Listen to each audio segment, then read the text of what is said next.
The casket was closed because my daughter-in-law insisted the accident was too severe for an open viewing. Standing there in my black dress, watching mourners file past what was supposedly my son's body, I received a text that made my knees buckle. Mom, I'm alive. That's not me in the coffin. If you're watching this, subscribe and let me know where you're watching from. Let me back up and tell you how this nightmare began. Just like many of you, I thought I knew my family. I was Margaret Walsh, 67 years old, recently retired from teaching high school English for 42 years. I'd raised my son Danny as a single mother after his father walked out when Danny was 6. We were close, or so I believed. Danny had married Stephanie 3 years ago, a woman I'd tried my best to love despite the red flags. She was controlling, manipulative, and had an unsettling way of inserting herself between Danny and everyone who cared about him. But I bit my tongue because I wanted my son to be happy. 2 weeks before the funeral, Danny had called me excited about a new business venture. Mom, Stephanie and I are going into real estate development. We found this incredible opportunity in Florida. I can't tell you much yet, but we might need to relocate temporarily. His voice had an edge of excitement I hadn't heard in years. Just be careful, sweetheart, I'd said, that motherly instinct prickling. These investment schemes can be risky. It's not a scheme, Mom. This is legitimate, big money, life-changing money. He'd laughed, but there was something forced about it. Stephanie's really good with numbers. She's figured it all out.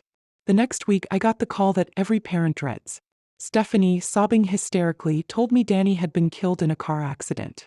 The vehicle had caught fire, she claimed, leaving his body badly burned and difficult to identify. She insisted on handling all the funeral arrangements herself. I can't bear for you to see him like that, she'd wailed into the phone. Please, Margaret, let me protect you from this horror. Something about her performance felt rehearsed. But grief makes you question your own instincts. I'd buried my husband 20 years earlier. I knew how shock could make people behave strangely. So I'd agreed to the closed casket against every fiber of my being. But now, standing at my son's funeral with his impossible text message glowing on my phone screen, I realized my instincts had been screaming warnings I'd chosen to ignore. The woman weeping dramatically beside me wasn't a grieving widow. She was an actress putting on the performance of her life. And apparently my son was very much alive. I slipped out of the funeral parlor, my hands shaking as I typed back, "Where are you? What's happening?" The response came immediately. "Can't explain now. They're watching. Meet me at the old Miller farm tomorrow, 3 p.m. Come alone. Don't trust Stephanie." My mind reeled as I walked back into the viewing room, forcing myself to accept condolences from neighbors and friends who had no idea they were mourning an empty box. Stephanie clung to my arm, her perfectly applied makeup somehow never smudging despite her constant tears. "Thank you for being so strong, Margaret," she whispered, squeezing my hand. "Danny would be so proud of how you're handling this." I wanted to grab her by the shoulders and demand the truth. But something told me to play along. Danny was hiding, there had to be a reason. And if these people were dangerous enough to fake his death, confronting Stephanie publicly could put us both at risk. Instead, I smiled sadly and patted her hand. "We'll get through this together, dear." The Miller farm was where Danny used to take his dates as a teenager, thinking I didn't know. It had been abandoned for years, sitting on 20 acres of overgrown land about 15 miles outside town. If someone wanted to meet secretly, it was the perfect spot. That night I barely slept. Every noise made me jump. Every shadow seemed threatening. What had Danny gotten himself into? Was he really in danger? Or was this some elaborate scheme he and Stephanie were running together? The rational part of my mind said the text could be fake. That grief was making me grasp at impossible hopes. But the message had come from Danny's phone, and who else would know about the Miller farm? The next afternoon, I drove my old Honda down the dirt road leading to the abandoned farmhouse, my heart hammering against my ribs. If Danny was alive, why fake his death?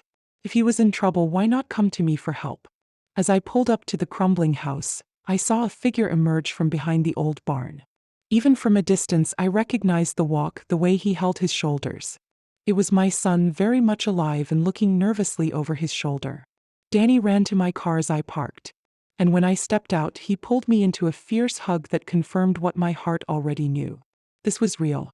My boy was breathing warm, alive. "Mom, I'm so sorry," he whispered into my hair. "I never wanted you to go through that funeral, but I had to make sure you were safe first." "Safe from what?" I pulled back to look at his face, searching for answers. His eyes were haunted, older than they'd been just weeks ago. From the people Stephanie's been working with. Mom, I think they want to kill me for real. We sat in his truck behind the old barn while Danny explained how his perfect marriage had become a nightmare. Stephanie hadn't just married him for love. She'd married him for access to something much more valuable than his teacher's pension. Remember when Grandpa Joe died and left you that property in Colorado? Danny asked. I nodded. My father had owned 40 acres of what everyone thought was worthless mountain land. I'd never even seen it. Just paid the property taxes every year out of habit. Stephanie had it surveyed without telling either of us. Turns out there's a natural gas reserve underneath it worth millions, maybe tens of millions. Danny's jaw tightened. She's been planning to get her hands on it this whole time. But the land is in my name, I said, confused. Was in your name. Remember those papers you signed last month? The ones Stephanie said were for Danny's life insurance beneficiary updates. My blood went cold. I'd trusted my daughter-in-law when she'd brought me a stack of legal documents, explaining that Danny wanted to make sure everything was in order for our family's financial security. I'd signed without reading carefully because I trusted her. She forged some of the paperwork, Danny continued.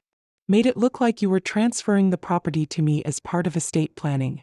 Then she had me sign papers that would make her the sole heir if anything happened to me. The pieces were falling into place with sickening clarity. So if you're dead, she owns land worth millions. Exactly. But here's where it gets worse. The people she's working with aren't just paper pushers. They're criminals, Mom. They've done this before to other families, targeting older people with valuable assets they don't know they have. I felt that familiar surge of protective anger I'd experienced throughout Danny's childhood. Nobody threatened my boy and got away with it. How did you find out? I overheard a phone call. Stephanie was talking to someone about how they'd handle my accident. She was planning the funeral arrangements before I was supposed to be dead. He shuddered. I realized I had maybe hours before they made their move. So you disappeared? I had to. But I also had to make sure they thought their plan worked, at least temporarily. If they knew I was alive, they might come after you to force me out of hiding. I studied my son's face, seeing the man he'd become under pressure. Whose body is in that casket, Danny? Nobody's. It's weighted with sandbags. I figured if I could buy enough time, maybe I could find evidence to stop them. He looked at me with desperate hope. Mom, I need your help. These people are serious and I can't fight them alone. For 40 years, I'd protected this boy from scraped knees, broken hearts, and teenage mistakes. Now he needed me to help him survive something far more dangerous. The teacher in me wanted to march him straight to the police, but the mother in me recognized the fear in his eyes was real. What do you need me to do? Danny's relief was palpable. First, we need to get you somewhere safe. Then we need to figure out how to expose what Stephanie's really doing before she realizes I'm not actually dead. As if summoned by his words, my phone buzzed with a text from Stephanie. Margaret, can you come over tonight? There are some of Danny's business papers I need to go over with you. The trap was already closing, but now we knew it was coming. I agreed to meet Stephanie that evening, playing the role of grieving mother-in-law while my very much alive son hid in the abandoned farmhouse. The plan was simple.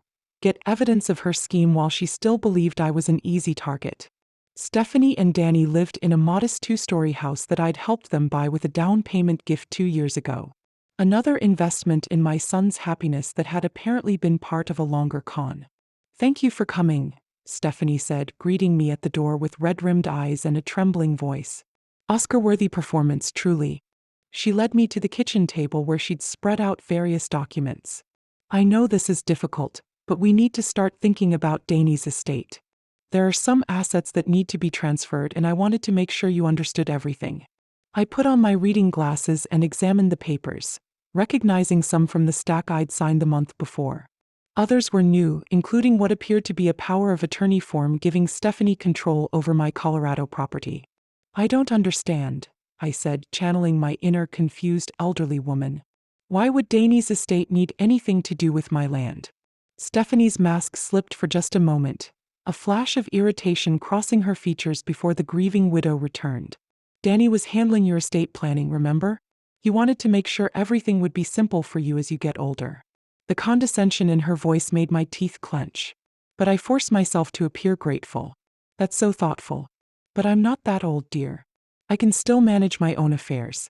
Of course you can, she said quickly. But Danny worried about you living alone, especially after that fall you had last winter. I'd slipped on ice and bruised my hip. Hardly a sign of declining mental capacity. But I could see how they'd been building a narrative about my supposed fragility, probably for months. Well, if Danny thought it was best. I reached for a pen, then paused as if confused. But why does this paper say the property is worth $12 million? My father's old land isn't worth anything. Stephanie's pupils dilated slightly. That's just a placeholder number for insurance purposes. Legal documents require estimated values. I nodded as if that made perfect sense, then deliberately knocked over my water glass, soaking the papers. Oh no, I'm so clumsy. While Stephanie rushed to get towels, I quickly took photos of the soggy documents with my phone. When she returned, I was dabbing helplessly at the mess. I'm so sorry, dear. Should we do this another day? No, it's fine, Stephanie said. But I could see the frustration she was trying to hide. I have copies. Why don't we just focus on the property transfer tonight? We can handle the rest later. She produced a fresh copy of the power of attorney document, and I pretended to read it carefully while actually studying her face. There was something predatory in her expression when she thought I wasn't looking, like a cat watching a mouse. Will this help with taxes? I asked innocently. Absolutely. It'll save you thousands. She leaned forward eagerly. All you need to do is sign right here. I picked up the pen, then set it down again. I think I should have my lawyer look at this first. Danny always said never to sign legal documents without professional advice. The temperature in the room seemed to drop 10 degrees. Stephanie's smile became strained, almost grotesque. Margaret, I am family. You can trust me, and the longer we wait, the more complicated the tax situation becomes. Something in her tone made my survival instincts kick into high gear. This wasn't just about money anymore. I was looking at a woman who would do whatever it took to get what she wanted, including eliminating obstacles. I'm sure you understand, dear. It's just good practice. I stood up, gathering my purse. I'll call my attorney tomorrow. Stephanie's composure finally cracked. Sit down, Margaret. We're not finished here. The grieving widow was gone, replaced by something much more dangerous. And I realized my son hadn't been paranoid at all. The drive back to my house felt like the longest 20 minutes of my life. Every car that followed too closely, every shadow that seemed out of place made my hands tighten on the steering wheel. By the time I pulled into my driveway, I was convinced Stephanie had already figured out that I knew too much. I was right. 3 men were waiting in my living room when I walked through the front door. They weren't trying to hide their presence. They'd turned on my lamps and made themselves comfortable on my furniture like they owned the place. Mrs. Walsh, said the one sitting in my late husband's recliner, a man in his 50s with the kind of face you'd forget immediately if you weren't terrified of it. We need to talk. My teacher instincts kicked in. The same calm authority I'd used to control unruly teenagers for 4 decades. I don't recall inviting anyone into my home. You'll need to leave immediately. The man smiled. And it was worse than if he'd threatened me outright. I'm afraid we can't do that just yet. See, there's been some confusion about your son's business affairs, and we need to clear it up. My son is dead, I said flatly. Whatever business he had died with him. That's the thing, Mrs. Walsh. We have reason to believe Danny might not be as dead as everyone thinks. My heart stopped, but I kept my expression neutral. That's a terrible thing to say. I buried my boy today. Did you? The second man, younger with cold eyes, pulled out his phone and showed me a grainy photo of Danny taken that afternoon near the Miller farm. Because this was taken about 3 hours ago. I stared at the photo, my mind racing. How had they found him so quickly? I don't know what kind of sick game you're playing, but no games, Mrs. Walsh. Your son owes us money. A lot of money. And since he's decided to play dead instead of paying up, we're going to have to collect from his next of kin. The third man, who'd been silent until now, spoke up. One way or another, we're getting what we're owed. Either Danny surfaces and pays his debts, or you transfer that Colorado property to cover what he owes. They knew about the land, which meant Stephanie had already told them everything, probably before Danny's supposed death. This whole elaborate scheme was falling apart and they were moving to Plan B. How much money are we talking about? I asked, playing for time while trying to figure out how to warn Danny. 2.5 million plus interest. Your boy made some very poor investment choices with our money. The number hit me like a punch to the stomach. Even if the land was worth what they claimed, There was no way I could liquidate it quickly enough to save Danny's life. I don't have that kind of money, I said honestly. But you have land worth 10 times that amount. Sign it over to us and your son's debt is forgiven. He can even come home and pretend to rise from the dead. Very biblical.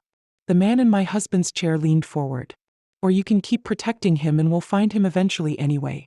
But then we'll collect the money and make sure he never bothers us again along with anyone who helped him hide. The threat was crystal clear.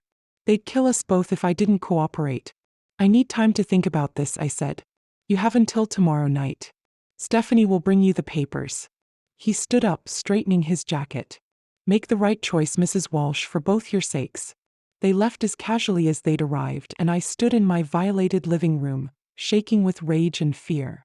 43 years of marriage, 20 years of widowhood, and nobody had ever made me feel this helpless in my own home. But helpless and defeated were two different things. I'd been underestimated my entire life because I was a woman, because I was a teacher, because I was polite and accommodating. These men had just made the same mistake. They had no idea what a mother would do to protect her child. I drove back to the Miller farm through back roads, checking my mirrors constantly and taking a deliberately confusing route to make sure I wasn't followed. Danny was waiting for me in the old farmhouse, pacing like a caged animal. They found you, I said without preamble. They have photos of you here. His face went white. How is that possible? I've been so careful. Doesn't matter now. They gave me an ultimatum. Sign over the Colorado land by tomorrow night or they kill us both. I sat down on a dusty crate, suddenly feeling every one of my 67 years. Danny, how did you end up owing $2.5 million to these people? He ran his hands through his hair, looking younger and more vulnerable than he had since he was a teenager caught sneaking out of the house. It started small, Mom. Stephanie said she'd found some investment opportunities that could make us rich quickly. Private loans with huge returns. Let me guess. You needed seed money to get started. Exactly. First it was 10,000, then 25. The returns were incredible at first, enough to pay back the loans and have money left over. His voice was bitter with self-incrimination. I should have known it was too good to be true. What happened? The whole thing was a Ponzi scheme. When it collapsed, everyone who'd borrowed money to invest was left holding the debt. But our loans weren't from banks, Mom. They were from the kind of people who break legs when you can't pay. I thought about the 3 men who'd invaded my home. Their casual confidence that violence was always an option. And Stephanie knew this when she suggested the investments. That's what I'm trying to figure out. Either she's the dumbest person alive or she's been setting me up from the beginning. He looked at me with desperate eyes. What are we going to do? For the first time since this nightmare began, I felt a spark of the determination that had carried me through single motherhood, widowhood, and 40 years of dealing with difficult teenagers. We're going to give them exactly what they want, I said. The Colorado property. Danny's shoulders sagged with relief and defeat. Mom, I can't let you sacrifice everything for my mistakes. Who said anything about sacrifice? I smiled, feeling more like myself than I had in days. Sweetheart, you're assuming that land is the only card we have to play. But you're forgetting something important. What's that? I've been a high school English teacher for 42 years. I've dealt with bullies, liars, and manipulators who thought they were smarter than everyone else. I stood up, brushing dust off my clothes. These people think they're dealing with a frightened old woman who will do anything to save her son. They have no idea they just picked a fight with someone who spent 4 decades outsmarting teenagers. Danny looked confused but hopeful. What's your plan? First, we're going to make sure you're somewhere truly safe. Then I'm going to give Stephanie and her friends a lesson they'll never forget. I checked my watch. But we need to move fast. I have papers to sign tomorrow night, and I want to make sure those papers say exactly what I want them to say. Mom, these aren't high school kids trying to cheat on a test. These people are dangerous. I thought about the man sitting in my husband's chair making threats in my own living room. The fury I'd been holding back all day crystallized into something cold and sharp. So am I, sweetheart? They just don't know it yet. The next morning, I did something I hadn't done in 20 years. I called in sick to my volunteer work at the library and drove to the city to meet with the one person who could help me turn this disaster into justice served. Marcus Chin had been my lawyer since my husband died. But more importantly, he'd been my student 30 years ago when he was a rebellious teenager trying to coast through senior English. Now he ran one of the most respected criminal defense firms in the state, and he still owed me a favor for not flunking him when he deserved it. Margaret Walsh, he said, standing up from his mahogany desk with a genuine smile. You look exactly the same as when you were terrorizing us with Shakespeare. I prefer educating with enthusiasm, I replied, accepting his hug. Marcus, I need your help with something unusual. I laid out the entire story, watching his expression shift from amusement to concern to fascination as I described Stephanie's scheme, the fake funeral, and the threats from Danny's creditors. Let me make sure I understand, Marcus said, leaning back in his leather chair. Your daughter-in-law forged documents to steal your mineral rights.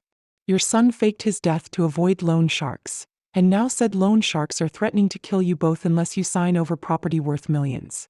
That's the basic situation. Yes, Margaret. You realize you're describing multiple felonies here. Fraud, extortion, conspiracy, possibly kidnapping if they're holding you under duress. He pulled out a legal pad. The smart thing would be to call the FBI right now and have my son arrested for fraud. Have him spend years in prison while these criminals disappear into the wind? I shook my head. There has to be another way. Marcus studied me with the same look he'd given me when I handed back his failed midterm exam senior year. What exactly are you proposing? I want to give them what they want, but on my terms. Can you draw up documents that look legitimate, but contain legal landmines they won't notice until it's too late? You want to set a trap? I want to give them enough rope to hang themselves while protecting Danny and recovering what they stole from other families. I leaned forward. Marcus, these people have done this before. How many other seniors have lost everything because someone trusted the wrong person? He was quiet for a long moment, then smiled with an expression I remembered from the day he'd finally understood the meaning behind Hamlet's revenge plot. What did you have in mind? 3 hours later, I left Marcus' office with a briefcase full of legal documents that looked exactly like what Stephanie and her criminal friends expected, but contained enough hidden clauses to ensure they'd be confessing to multiple felonies the moment they signed them. The papers transferred ownership of my Colorado property to a newly created trust with Stephanie as the designated trustee.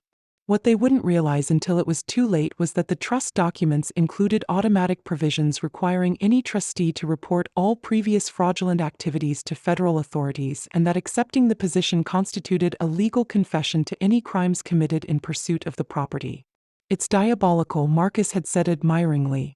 If they don't sign, they don't get the property. If they do sign, they've legally confessed to everything and triggered federal jurisdiction. I learned from the best, I'd replied. Shakespeare knew a thing or two about people who think they're smarter than everyone else.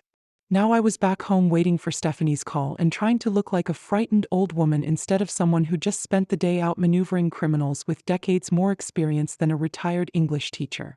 My phone rang at exactly 7 p.m. Margaret. Stephanie's voice was clipped, businesslike. The grieving widow act was apparently over. I have the papers ready. I'll be over in an hour. Ashley, dear, could we meet somewhere else?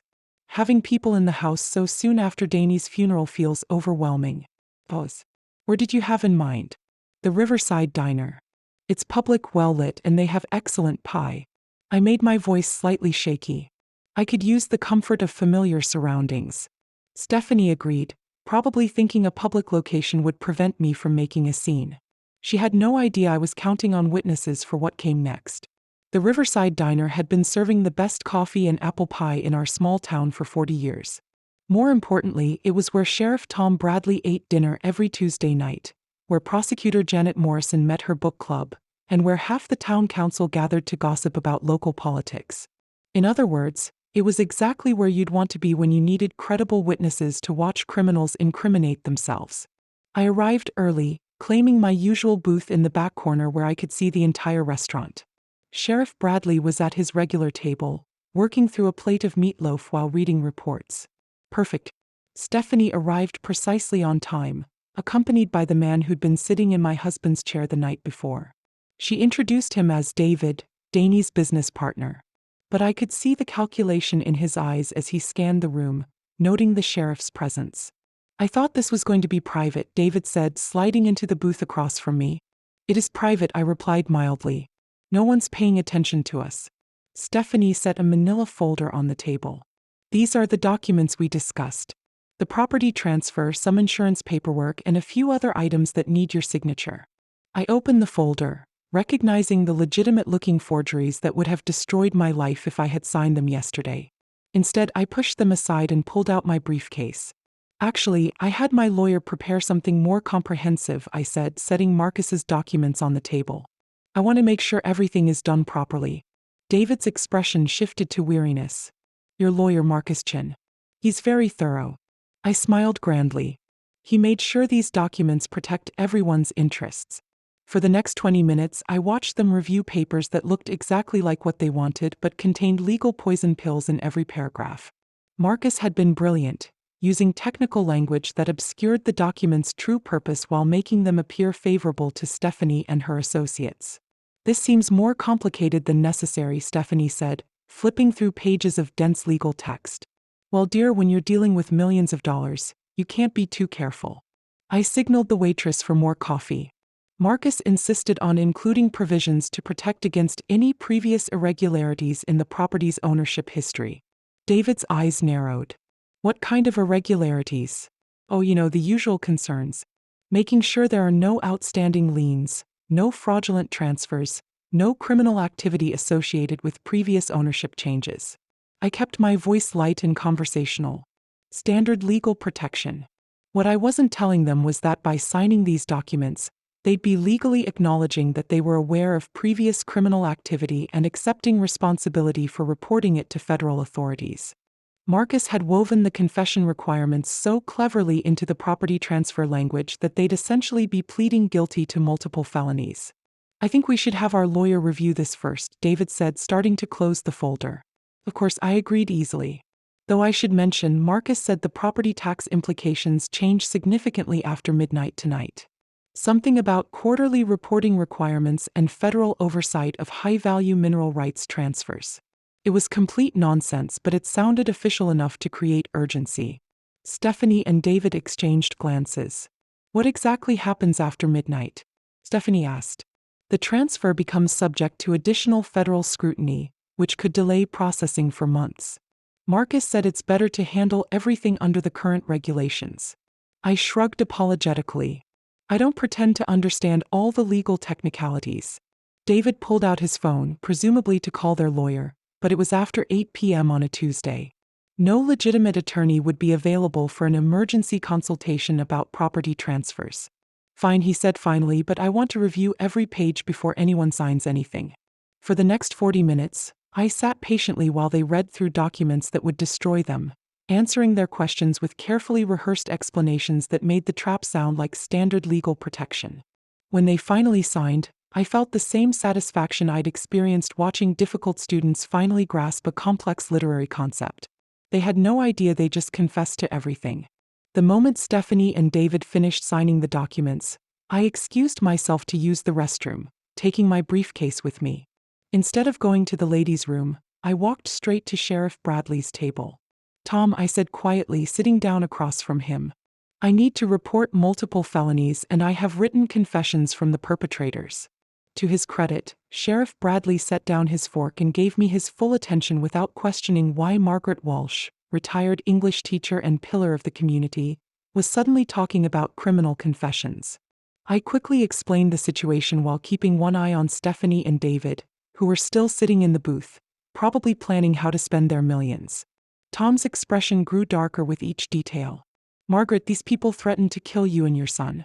They made their intentions very clear. I opened my briefcase and showed him the documents. My lawyer designed these papers so that by signing them, they've legally acknowledged their criminal activities and agreed to cooperate with federal authorities.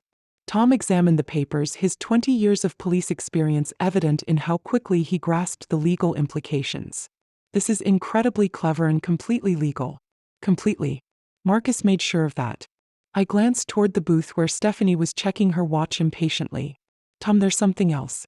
My son isn't actually dead. That got his attention. Come again? Danny faked his death to protect himself from these people. He's been hiding, but they found him anyway. I pulled out my phone and showed him the photos I'd taken of the forged documents in Stephanie's kitchen.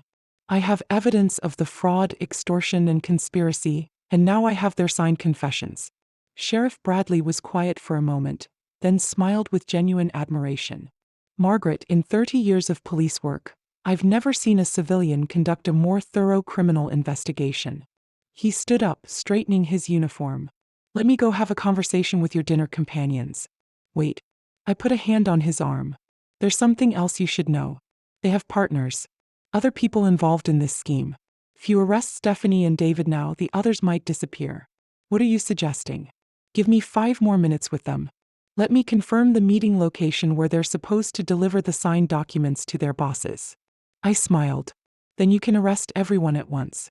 Tom studied my face, probably wondering when the mild-mannered English teacher had turned into a master strategist. 5 minutes. But Margaret, if this goes sideways, it won't.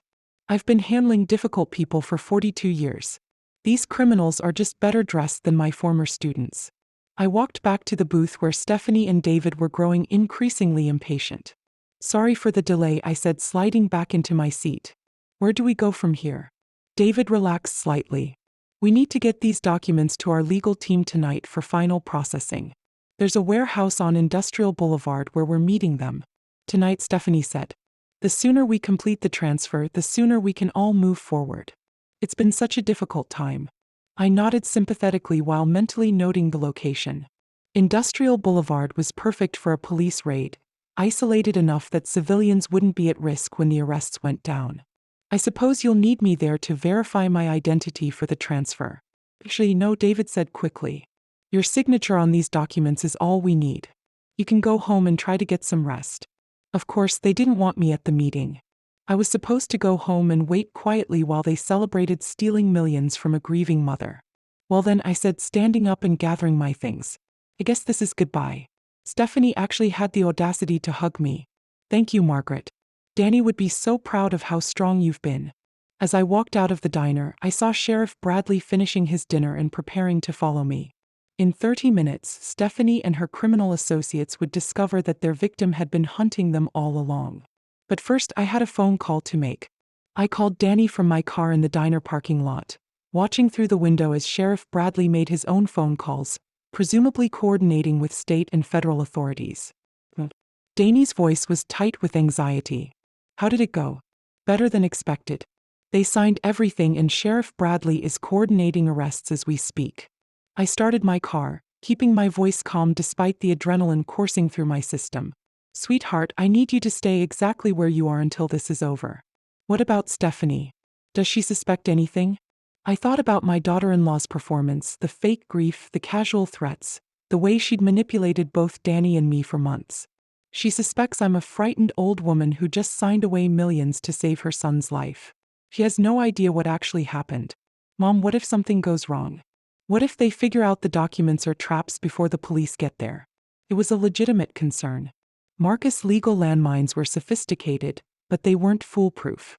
If Stephanie and David had a lawyer review the documents before meeting with their partners, they might realize they'd been outmaneuvered.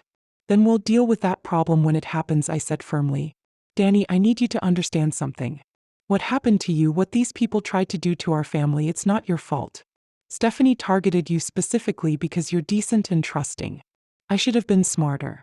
I should have seen through her. Sweetheart, I lived with your father for 23 years and thought I knew him completely.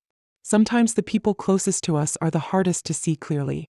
I pulled out of the diner parking lot, following the route that would take me past Industrial Boulevard. The important thing is that we're fixing it. 20 minutes later, I parked on a hill overlooking the warehouse district, close enough to see the activity but far enough away to be safe. Sheriff Bradley had been thorough. I could see unmarked police cars positioned at every exit and what looked like federal agents in tactical gear surrounding the main building. My phone buzzed with a text from Marcus. FBI confirms your documents triggered automatic federal jurisdiction. Whatever happens tonight, these people are going away for a very long time. At 10:47 p.m., I watched through binoculars as 3 cars converged on the warehouse Stephanie and David had mentioned. The first car contained Stephanie and David. The second held 2 men I recognized from my living room the night before. The third car held 2 people I didn't recognize, probably higher-level criminals who'd been running this operation from behind the scenes. They were inside the warehouse for exactly 12 minutes before the building was surrounded by law enforcement officers with floodlights and megaphones. This is the FBI. The building is surrounded. Exit through the front door with your hands visible. What followed was anticlimactic in the best possible way. No gunfights, no dramatic chase scenes, just 6 criminals walking out of a warehouse with their hands in the air, realizing too late that they'd been outmaneuvered by a retired English teacher who'd been underestimated her entire life. My phone rang as the last suspect was loaded into a police car. "Mrs. Walsh, it was Sheriff Bradley. It's over. We got all of them, plus evidence of at least 12 other property fraud cases in 6 states. Your son can come home." I felt something release in my chest that I hadn't realized I'd been holding. What happens now? Now you and Danny give statements. We process the evidence. And these people face federal charges for fraud, extortion, conspiracy, and criminal enterprise. His voice was warm with approval. "Margaret, what you did tonight probably saved dozens of other families from becoming victims." As I drove home, I realized I felt different than I had this morning. Not just relieved, but powerful in a way I'd never experienced before. For 42 years, I'd shaped young minds and helped students find their strength. Tonight, I discovered my own. But there was still one more conversation I needed to have. Danny was waiting on my front porch when I pulled into the driveway, and seeing him there in the light from my porch lamp, alive and safe and free, nearly brought me to my knees with relief. "Is it really over?" he asked, pulling me into a fierce hug. "It's over," I confirmed. "Stephanie and her associates are in federal custody. The property is safe. You're safe." We went inside and I made coffee while Danny sat at my kitchen table, looking older and wiser than he had just a week ago. The boy who'd trusted too easily was gone, replaced by a man who'd learned hard lessons about human nature. "Mom, I need to know something," he said as I set his favorite mug in front of him. "When did you figure out that Stephanie was targeting me specifically?" I'd been thinking about that question myself. Honestly, not until I saw how quickly she moved after your supposed death. The grief was too perfect, too performed. But the real confirmation was when she brought those papers to my house. She knew exactly what she wanted and exactly how to manipulate me to get it. "How long do you think she was planning this?" "Probably from the moment she met you." The truth was painful but necessary. "Danny, Stephanie researched our family before your first date. She knew about my father's property. She knew I'd helped you buy your house. She knew I'd do anything to protect you." He was quiet for a long time, processing the betrayal. "So, our entire marriage was fake. Her feelings were fake. Yours were real. That matters. Does it? I feel like such a fool." I reached across the table and took his hand. "Sweetheart, you fell in love with the person she pretended to be. That person was kind, supportive, and made you happy. The fact that it was an act doesn't diminish the genuine emotions you felt. What am I supposed to do now? How do I trust anyone again?" It was the question every parent dreads. The moment when you realize your child's innocence is truly gone. But it was also an opportunity to help him find strength he didn't know he had. "You learn to trust yourself first," I said. "You learn to recognize red flags, to ask questions, to verify things that seem too good to be true. But you don't let fear keep you from connecting with people who deserve your trust." Danny smiled for the first time since this nightmare began. "Like my mom, who turned out to be a criminal mastermind when I needed her to be." "I prefer strategically gifted," I replied, echoing my conversation with Marcus.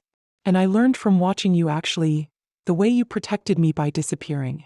The courage it took to fake your death when you realized how dangerous these people were. You're braver than you think. What happens now?"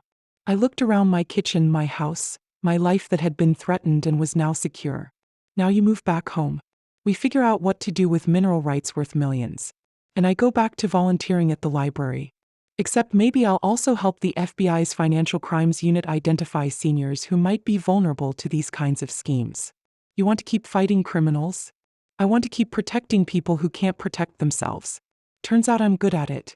3 weeks later, I received a letter from the federal prosecutor handling Stephanie's case. She and her associates had been charged with 23 felonies across 6 states with evidence linking them to property fraud schemes targeting elderly victims nationwide. The FBI had recovered over $40 million in stolen assets. My testimony, combined with the ingenious confession documents Marcus had designed, formed the backbone of a case that would likely send these people to prison for decades. But the real victory was simpler than justice or money. It was Danny, healthy and whole, learning to trust again while building a life based on genuine relationships instead of manipulation. It was me discovering at 67 that I was far stronger and more capable than anyone had ever imagined. And it was the knowledge that sometimes when people underestimate you, that underestimation becomes the very weapon you need to protect everything you love. The funeral had been fake, but my son's resurrection was beautifully, powerfully real. Thanks for listening. Don't forget to subscribe and feel free to share your story in the comments. Echoes of Truth Matters.